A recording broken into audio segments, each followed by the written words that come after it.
नुसल्ली व नुसल्लिमु अला हबीबिहिल करीम अल्हम्दुलिल्लाह। अऊज़ु बिल्लाहि मिनश शैतानिर रजीम। बिस्मिल्लाहिर रहमानिर रहीम। क़ाल नबी सल्लल्लाहु तआला अलैहि वसल्लम अल्लिमू औलादकुम हुब्बा नबिय्यिकुम।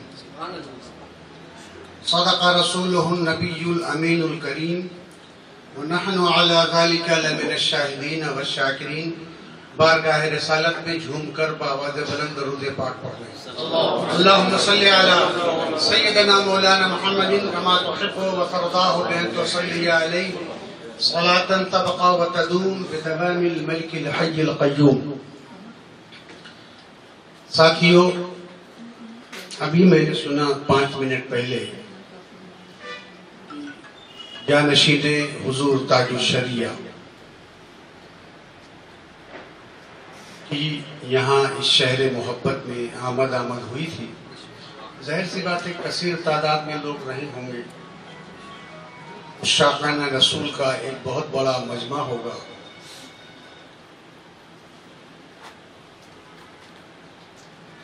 और ये भी नामूसे रसालत के नाम पर आए हुए चंद अफराद हैं जो यकीनन एकदम पुख्ता नजर आ रहे हैं।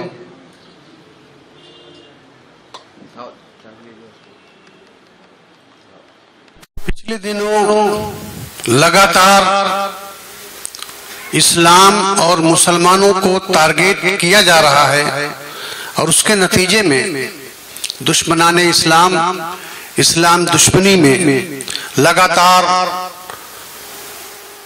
नामूसे रसालत, सहाबे कराम, अहले बैत अतहार, उम्महातुल मोमिनीन और बुजुर्गाने दीन की शान में मुसलसल गुस्ताखियां हो रही हैं और हम अपने मोबाइल पे देखते हैं, आगे बढ़ जाते हैं।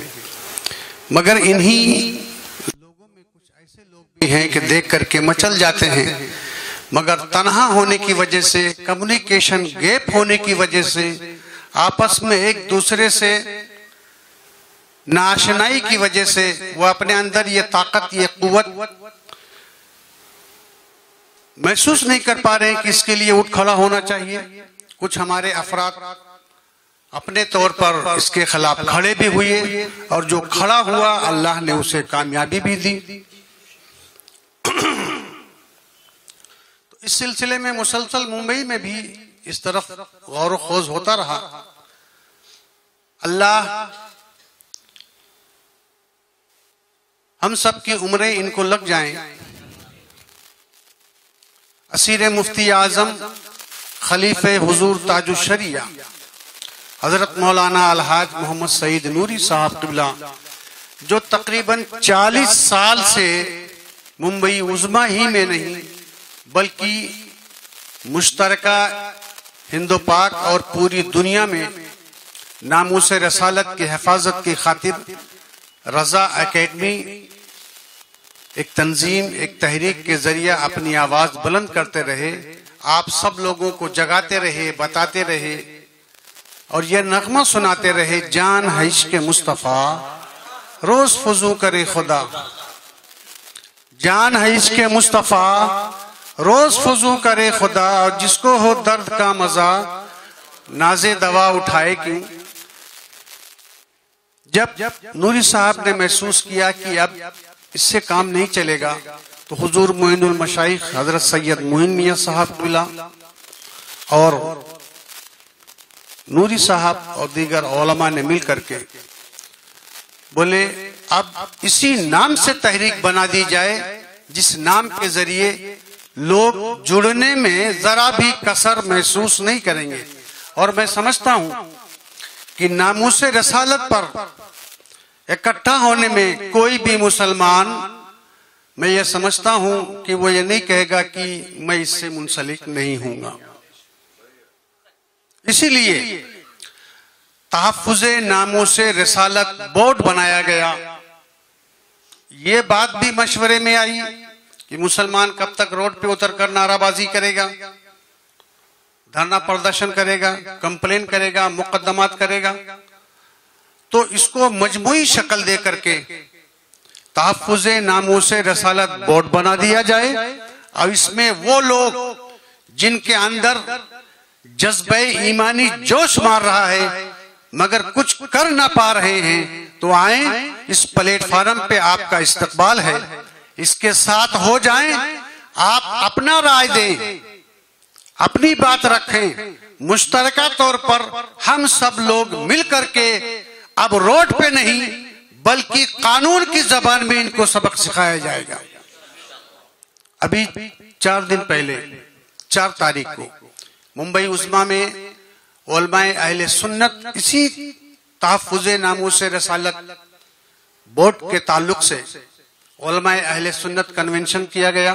हुजूर कायदे मुल्लत ने उलमाए अहले सुन्नत को आवाज दिया तो तकरीबन 250-300 उलमाए अहले सुन्नत सिर्फ मुंबई के जमा हुए और सब बैक जबान कह के उलमा की जमात ने कहा कि हमसे जो हो सकता है तन मन धन हर एतबार से नूरी साहब आप जब आवाज देंगे चाहे वो वक्त का कोई भी हिस्सा हो हम आपके साथ खड़े हैं।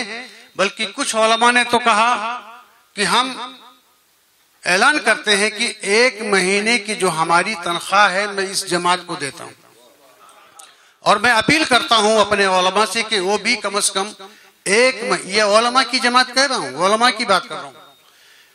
उन्होंने कहा कि मैं अपील करता हूं कि उलमाए कराम कम से कम 1 महीने की तनख्वाह सरकार के नामूस के लिए दे दे, क्या मालूम यही जरिए निजात बन जाए। मैं आपको बता दूं, थोड़ा पीछे लेके चलूं, जब हिंदुस्तान आजाद हो रहा था, गुलामी की जंजीरों में जकड़ा था, आवाम ने लड़ाई नहीं लड़ी थी, यह उलमाए अहले सुन्नत ने लड़ाई लड़ी थी।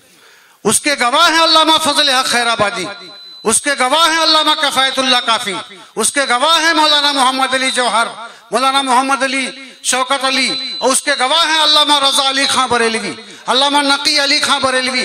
आला हजरत उस वक्त 1 साल के थे और आपके दादा हुजूर ने आला हजरत को अपने गोद में उठाया और तलवार उनके गले में डालकर इरशाद फरमाया कि ये मेरा 1 साल का मुजाहिद अंग्रेजों के खिलाफ जिहाद करेगा। कोई और नहीं लड़े थे।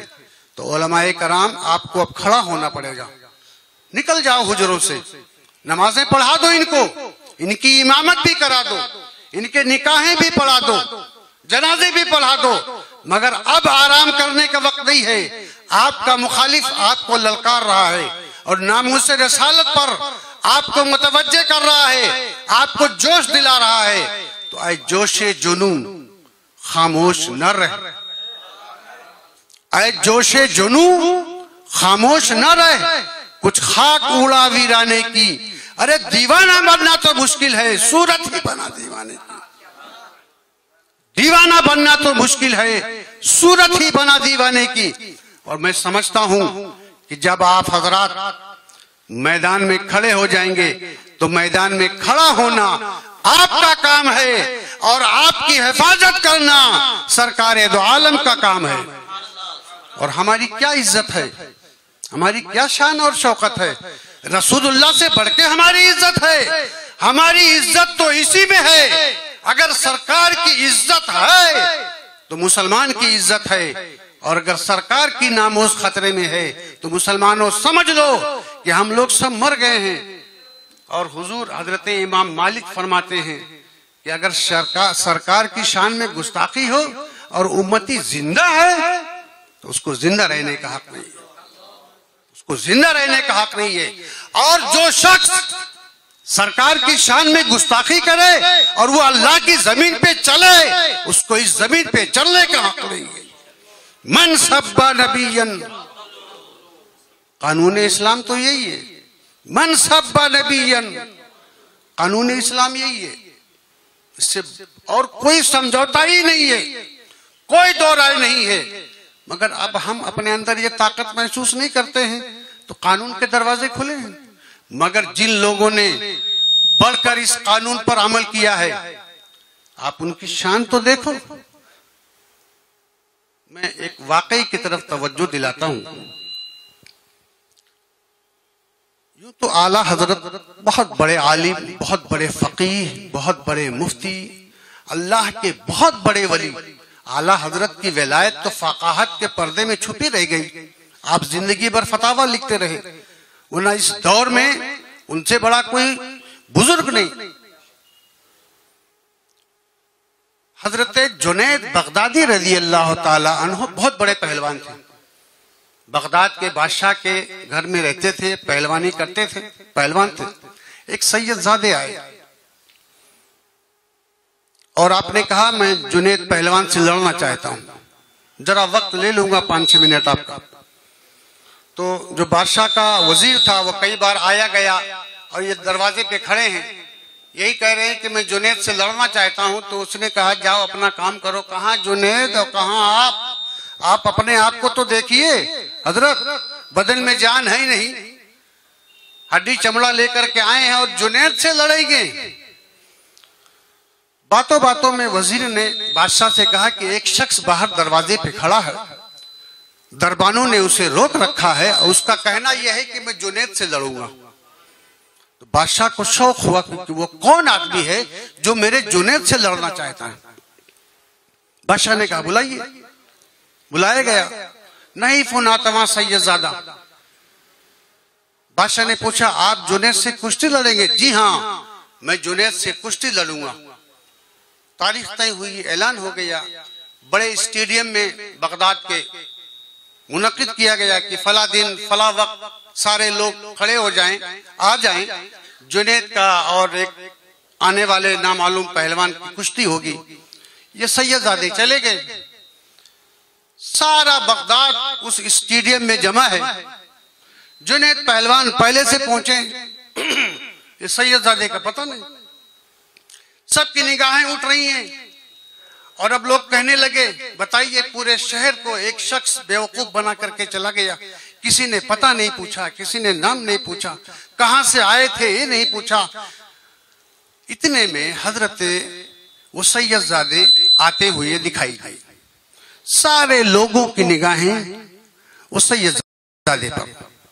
मैदान में आए, रस्म के मुताबिक मुसाफा हुआ, दोनों पहलवान लड़ने लगे और चुपके से कान में वो सैयदजादे ने हजरत जुनैद से कह दिया, जुनैद मैं एक सैयदजादा हूं, कई रोज के फाके से हूं, मैंने सुना था कि तुम्हारा बड़ा शोहरा है, तुम बहुत बड़े पहलवान हो, तो मैंने सोचा कि तुमसे कुश्ती जीत जाऊंगा तो बड़ा इनाम इकराम पाऊंगा और अपनी जिंदगी इज्जत से गुजारूंगा, इसीलिए मैंने ये कुश्ती का तुमसे मुकाबला किया। हजरत जुनैद के हाथ पैर ठंडे हो गए। कुश्ती हुई, जुनैद बार बार गिर जाते हैं और सैयदजादे उनके सीने पे सवार हो जाते हैं। एक बार हुई कुश्ती, लोगों में एक आवाज उठी नहीं मानी जाएगी, नहीं मानी जाएगी। दोबारा कुश्ती हुई, फिर जुनैद गिर जाते हैं, फिर सैयदजादे उनके सीने पर, फिर कुश्ती हो, 3 बार कुश्ती हुई। आखिरकार ये मैं बताने का मकसद सिर्फ ये है कि अल्लाह के रसूल की नवाजिश कैसे होती है, उनका इनाम और इकराम कैसे बरसता है। कुश्ती हार गए। सारे लोग हजरत जुनैद पर लानत मनामत करते रहे और जाते रहे और हजरत जुनैद निदामत के आलम में उसी मैदान में बैठे रह गए। शाम हो गई, दिन गुरूब हो गया और हजरत जुनैद गए अपने घर में, तन्हाई में बैठ गए। रात हुई, आंख लगी, किस्मत का सितारा चमका, मुकद्दर जाग उठा, पैगंबरे दो जहां ख्वाब में आए। सरकार फरमाते हैं जुनैद उठो, ये रात सोने की नहीं है, आज तुमने मेरे एक शहजादे की इज्जत करके मुझे खुश कर दिया है। आओ मैं तुझे सीने से लगाकर वलियों का ताजदार बना देता हूं।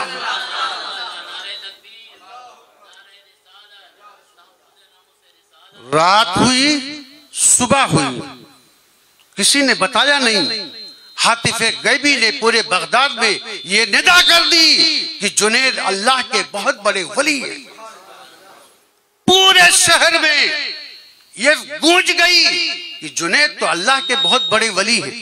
एक सैयदजादी की इज्जत पर अपनी नामूस कुर्बान करने वाले हजरत जुनैद बगदादी वलियों के ताजदार बन सकते हैं। हम गुनहगार सही, बदकार सही, अपने आका की नामूस की खातिर अपनी जान की कुर्बानी दे करके गुलामे रसूल जरूर बन सकते हैं। वही बरेली के आका ने,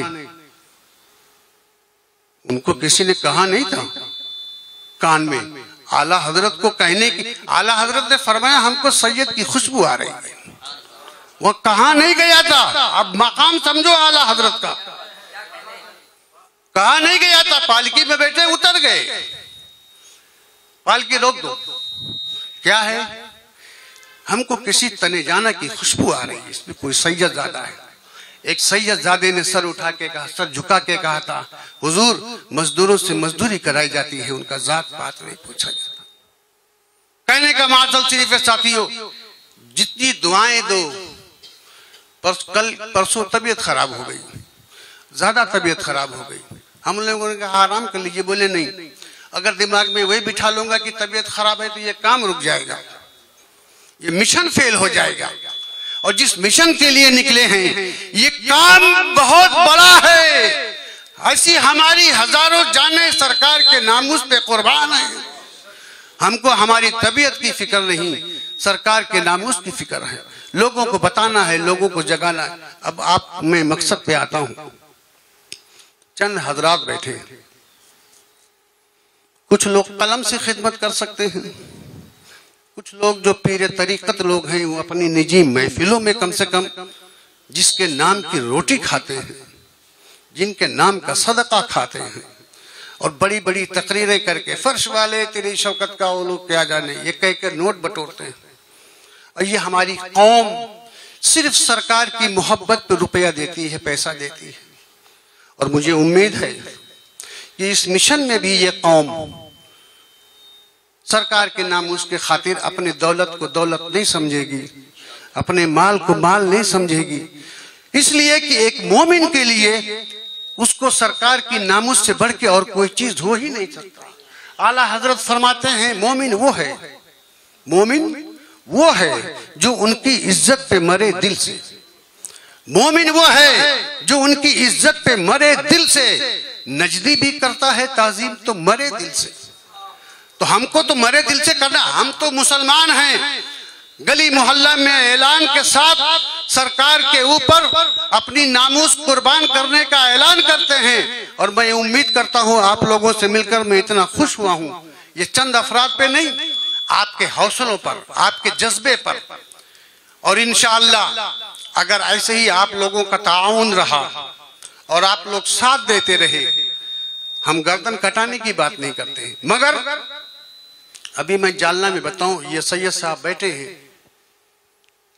तकरीबन 18 से 20 वकील सिर्फ जालना के आए, बोले हुजूर FIR करना किसी भी मुसलमान का काम है, वो सिर्फ FIR कर देवे और उसके बाद मुकम्मल पैरवी करना वो हम लोगों का काम है, हम बेलौस इस खिदमत करने के लिए तैयार हैं।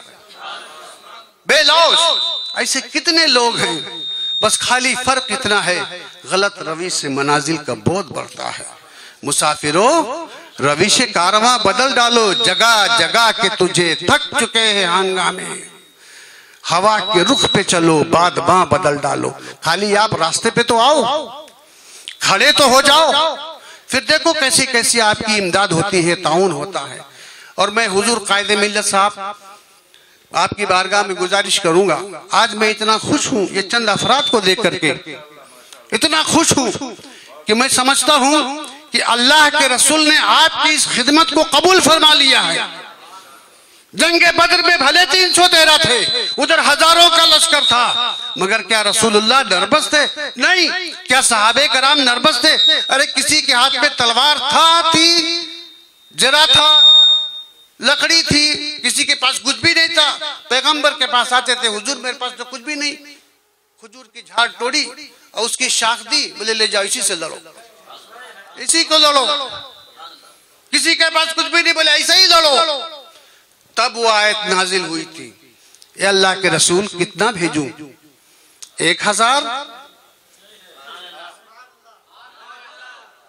या रसूलल्लाह, ये आपके साथियों के मदद के लिए फरिश्तों की फौज कितना भेजूं? या रसूल अल्लाह, आप कह दे तो मैं पूरे फरिश्तों की जंगे बदर में फौज उतार दूंगा। पैगंबर कुछ नहीं बोल रहे, सिर्फ खुदा ऐलान फरमा रहा है, या रसूल अल्लाह 1000 भेजूं, 2000 भेजूं, 3000 भेजूं? हाफिज हैं आप हजरत? मैं तो हाफिज नहीं, मगर अल्लाह ऐलान फरमाता है। और साहबे कराम फरमाते हैं कि हमारे माबैन लड़ने वाले ऐसे भी थे कि लोगों के सर कट के गिर जाते थे, मालूम भी नहीं पड़ता था कि कौन मार रहा है। साथियों, सरकार की नामूस के खातिर वो पहली जंग थी जिसको सहाबा ने बेरसरो सामानी के आलम में लड़ा था। आज तो कुछ है हमारे पास, आज कुछ तो है, और अगर कुछ नहीं है तो सरकार की मोहब्बत तो जरूर हमारे दिलों में है, जो हमारे इमाम ने हमारे दिलों में जगा करके ये पूरी दुनिया में एक तहरीक खड़ा कर दी थी। उसी पे किसी ने कहा था, रसालत की तहरीक का नाम इमाम अहमद रजा है। रसालत की अजीम तहरीक का नाम इमाम अहमद रजा है। तो साथियों, जब कभी भी आपको आवाज दी जाए, जब कभी, वो हमने नाम लिखवाए हैं, आप पर कोई मुकदमे नहीं करने हैं, हम आपसे कोई चंदे नहीं मांगेंगे कि आपका नंबर ले लिए हैं आपसे चंदा मांगेंगे, हम कोई कुर्बानी आपसे नहीं मांगेंगे। हमने नंबर और नाम आपका सिर्फ इसलिए लिया है कि हुजूर कायदे मिल्लत तहफ्फुज़े नामूस रिसालत नाम पर अगर कोई तहरीक या कोई मैसेज देना हो तो कम से कम हम आपको अपने भाइयों को बता सकें कि आज हम ये करने वाले हैं, आज वो करने वाले हैं। और साथियों, आज मोबाइल हर किसी के हाथ में है, मोबाइल हर किसी के हाथ में है। कम से कम तहफ्फुज़े नामूस रसालत, इश्क़े रसालत, इश्क़े गरीब नवाज, अभी एक मरदूद था, उसने गरीब नवाज की शान में गुस्ताखी कर दिया, बताइए। ठीक है, उनका काम है, हम अपना काम करेंगे। तो ये इसलिए किया गया है, और मैं कोशिश करूंगा कि आप हजरात अपने मोबाइल का आप सही इस्तेमाल कर लें। दिन में कम से कम आप 10 मिनट सही इस्तेमाल कर लेंगे तो कम से कम 10-20 मैसेज आप अपने 150 दोस्तों को फॉरवर्ड कर सकते हैं। आप फॉरवर्ड करेंगे तो पूरी दुनिया में तकरीबन 10 मिनट में आपका मैसेज घूम जाएगा। इतनी तादाद में हिंदुस्तान में मोबाइल चलाए जाते हैं। तो साथियों, मैं बहुत खुश हूं और उम्मीद करता हूं, मैंने सुना कि कसीर तादाद में मेमन बिरादरी भी यहाँ पर है, यहाँ के उलमाए कराम भी माशाअल्लाह अच्छे खासे तादाद में खाते पीते घर के भी दिख रहे हैं। तो नामूस रसालत के लिए संजीदा हो जाइए। आपका दुश्मन मजबूत है, कवी है, तवाना है, उसके पीछे दुनिया की ताकतें हैं, हुकूमतें हैं, ताकत है उसके पीछे, पूरी जमात है, तहरीक है, बड़े बड़े आला दिमाग हैं। हम लोगों के पास कुछ नहीं है, अलावा इसके कि अपने रसूल से मोहब्बत है। और जो दीवाना होता है वो किसी ताकत पर नहीं, अल्लाह के फजल और रसूल की मोहब्बत पे भरोसा करता है, ताकत पे नहीं। हालांकि उनके नजदीक एक वाकया आपको बता दूं, बहुत बड़ी बात है। मुंबई में एक फिल्म रिलीज होने वाली थी, Muhammad the messenger of God. हजरत एकदम बहुत ही अजीब टेंशन में आए। मैंने कहा तबीयत ठीक है? बोले बहुत मामला ऐसा हो गया है और ऐसा ऐसा ये फिल्म रिलीज होने वाली है। टाइपराइटर को बुलाया, मजमून टाइप करवाया, कमिश्नर को भेजो, डीजी को भेजो, अखबार को भेजो, मीटिंग बुलाई गई, उस पर कार्रवाई शुरू हो गई। और अल्लाह की शान, 2-4 लेटर, 2-4 मुलाकात, फिर महाराष्ट्र के होम मिनिस्टर अनिल देशमुख से मुलाकात हुई, उद्धव ठाकरे से मुलाकात हुई। उद्धव ठाकरे ने कहा, सईद भाई, नूरी साहब मेरा बस चले तो मैं पूरे हिंदुस्तान से इसको बैन कर दूं, ये उसके जुमले हैं। लेकिन ये मेरे इख्तियार में नहीं है, ये मरकज के अंडर है। लेकिन मैं इतना जरूर कहता हूं कि इसको मैं कम से कम महाराष्ट्र में नहीं चलने दूंगा।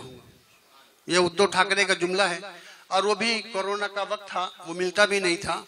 नूरी साहब का नाम सुना तो वो आया। अशोक राज चौहान यही बैठे, यही के हैं, वो बाहर लाइन में बैठे हुए थे, किसी को नहीं बुलाया। सबसे पहले नूरी साहब को बुलाया, बोले वो जो आए हैं उनको बुलाइए।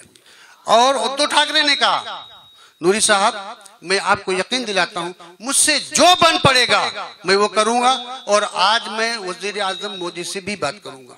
अल्लाह की शान कि उस पर काबू पा लिया गया, वो बैंड हो गई।